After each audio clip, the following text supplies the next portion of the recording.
നമുക്ക് ഒത്തിരി റിഗ്രറ്റ്സ് ഉണ്ട് ലൈഫിൽ.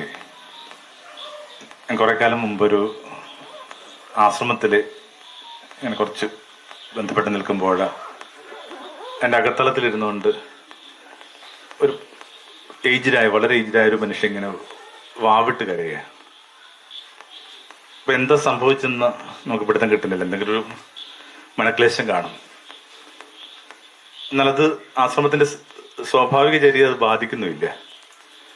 അത്ര വലുതായിട്ട് യൂസ്ഡായി. അപ്പം ഞാൻ ചോദിച്ചു, എന്തിനാ ഇതെങ്ങനെ ഇങ്ങനെ നമ്മൾ പറയുന്ന കണക്കിങ്ങനെ മുളകീറുന്ന കണക്കിങ്ങനെ കരയുന്നത്? അപ്പോൾ അന്ന് അവിടെ ഉണ്ടായിരുന്ന വളരെ ചെറുപ്പക്കാരൻ ഉള്ളൊരു ആചാര്യൻ പറഞ്ഞതോ ജന്മത്തിന്റെ ഖേദമാണ്. ഞാൻ ആ വാക്ക് കേട്ടിട്ടില്ല, എന്താ ജന്മത്തിന്റെ ഖേദമെന്ന്.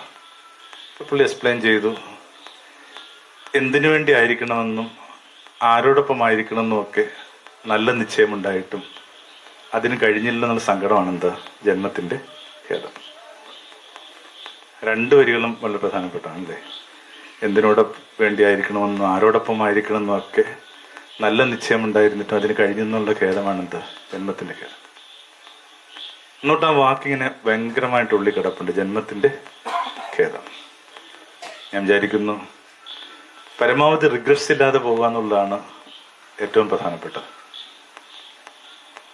സായന്തനം എന്ന് പറയുന്നത് തന്നെ റിഗ്രറ്റ്സ് ആണ്. അതുകൊണ്ടാണ് നമ്മൾ പറയുക എല്ലാ സായന്തനങ്ങളും വിഷാദഭരിതമാണെന്ന് പറയുന്നത്. കാരണം ഈ മാഞ്ഞു പോകുന്ന സൂര്യനുമായിട്ട് ബന്ധപ്പെട്ട ഒരു നിയമമല്ല അല്ലേ. മനുഷ്യന്റെ എല്ലാ സായന്തനങ്ങളും വിഷാദഭരിതമാണ്. പരമാവധി എന്തുമാത്രം റിഗ്രറ്റ്സ് ഇല്ലാതെ കടന്നു പോകാൻ പറ്റും എന്നുള്ളതാണ് നമ്മുടെ മുമ്പിലുള്ളൊരു കൂട്ടായ സങ്കല്പം, സ്വപ്നം. അതിനകത്ത് നിശ്ചയമായിട്ടും ഇത്തരം ചില കാര്യങ്ങൾ കൂടി നമ്മൾ ഉൾപ്പെടുത്തുമെന്ന് ഞാൻ കരുതുന്നു. കുറച്ചുകൂടി ഇങ്ങനെ മനുഷ്യർക്കിണങ്ങിയ മട്ടിൽ ജീവിക്കുക, മനുഷ്യരോടൊപ്പമായിരിക്കുക, മനുഷ്യനെന്നതിൻ്റെ അഴക് കണ്ടെത്തുക. Man is new discovery. അങ്ങനെ രണ്ട് ഫ്രഞ്ച് ഫിലോസഫർ എഴുതുന്നത് മനുഷ്യന്റെ പുതിയ കണ്ടുപിടുത്തം. അപ്പം നമ്മൾ പറയും എത്രയോ ലക്ഷോപലക്ഷം വർഷങ്ങളുടെ കഥയാണ് എന്താ മനുഷ്യൻ. എന്നിട്ടും എന്തുകൊണ്ടാണ് അങ്ങനെ പറയുന്നത്? ഇപ്പം നമ്മൾ മനസ്സിലാക്കുന്ന മനുഷ്യൻ എന്ന് പറഞ്ഞാൽ എന്താണ്? New discovery. കരുണയുള്ള മനുഷ്യൻ, സ്നേഹമുള്ള മനുഷ്യൻ, അനുഭവമുള്ള മനുഷ്യൻ, വീടിനകത്ത് അലയുന്നവർക്ക് പാർപ്പിടം കൊടുക്കുന്ന മനുഷ്യൻ. ആ അർത്ഥത്തിലാണ് ആ ഫിലോസഫർ ദരിദ്രാന്ന് തോന്നുന്നു ആ വാക്ക് ഉപയോഗിക്കുന്ന. Man is A new discovery. മനുഷ്യന്റെ പുതിയ വാക്കാണ്. ആ പുതിയ വാക്കിനോട് നമ്മളും ചിലതൊക്കെ ചേർത്ത് വെക്കാനായിട്ട് ആഗ്രഹിക്കുന്നു. അതിൻ്റെയൊക്കെ ചെറിയ ബേബി സ്റ്റെപ്സ് ആണ്. ഈ കുട്ടികളുടെ ചുവട് മാത്രമാണ് ഇത് നടക്കുന്നത്. അതിനകത്ത് വേറെ ഒന്നും അതുമായിട്ട് ബന്ധപ്പെട്ട മനുഷ്യർ കരുതുന്നെന്ന് ഞാൻ വിചാരിക്കുന്നില്ല.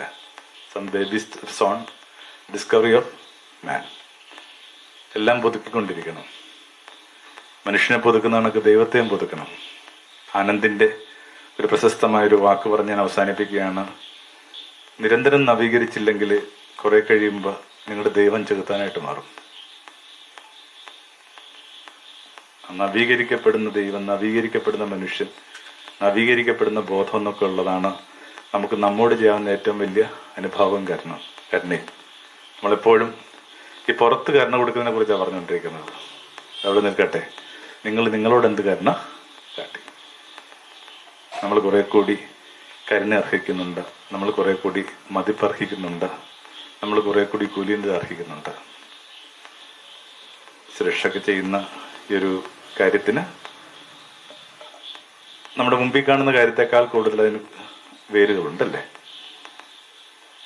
അപ്പം അതിന് ഇവിടെ വന്ന എല്ലാവരുടെയും പേരിൽ സുരേഷും സുമേഷും ഒക്കെ ഉണ്ട്. ഈ കൂട്ടത്തിൽ ഇവിടെയുള്ള അദ്ദേഹത്തിൻ്റെ സ്നേഹിതരൊക്കെ ഉണ്ട്. ഞങ്ങളുടെ എല്ലാവരുടെയും പേരിൽ നിങ്ങൾക്ക് നന്ദി പറയുന്നു.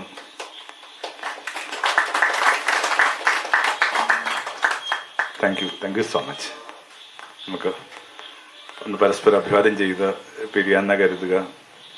നമുക്ക് അങ്ങോട്ടും ഇങ്ങോട്ടും നമസ്തേ തന്നെ പറയാം. നമസ്തേ.